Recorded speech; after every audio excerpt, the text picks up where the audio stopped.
Bakit ka ganyan, kuya? Ha? Gusto mo ng glow up. Pero tamad ka maghilamos, B. Gusto mo pumayat. Gusto mo magkaroon ng abs. Pero laman ka ng laman ng samgyup, B. Ano yun, Ang gulo mo naman.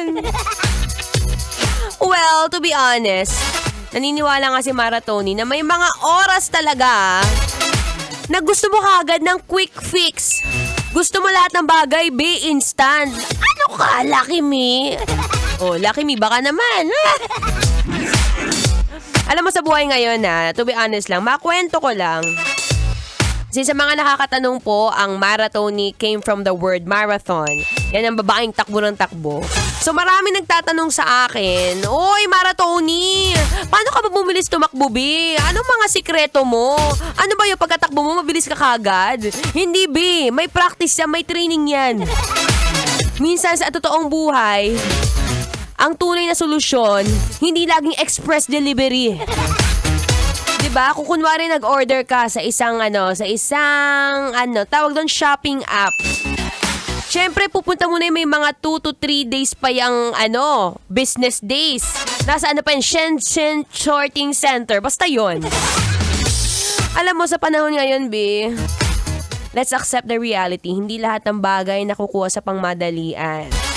Kasi minsan, kung ano pa yung minamadali mo, yan pa yung mabilis kang iiwan. Oh, wala akong hugot baka akalain mo. Anyway, alam ko naman na medyo malungkot ka dyan. Alam kong iniisip mo siya kasi, move on ka na, hindi ka naman yung iniisip eh. Alam mo yung feeling mo, wala. Pagka nagkaroon ako ng abs, magugustuhan ako nito. Hindi, B. Baka kasi mamaya, kagaya kita, maiksi rin ang pasensya, ayaw niya nun.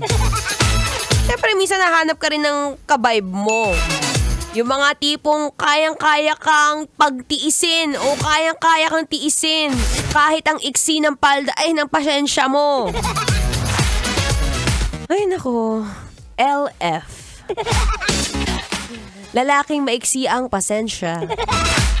Sa babaeng maiksi ang palda. Anyway, alam ko naman medyo nag-enjoy ka dyan. Medyo lang. Dapat all out mo na, babe. Biyernes na. Pakikulbet ng katabi. Sabihin mo sa kanya, Hay! Gising-gising. Si Maratoni hanggang dito pa ng alas 6 ng gabi. Kaya naman habang naghihintay ka ulit ng daldalan, kasama pa rin ang inyong daldalerang atleta, DJ Maratoni. Ito naman si Aegis, nagmamadali.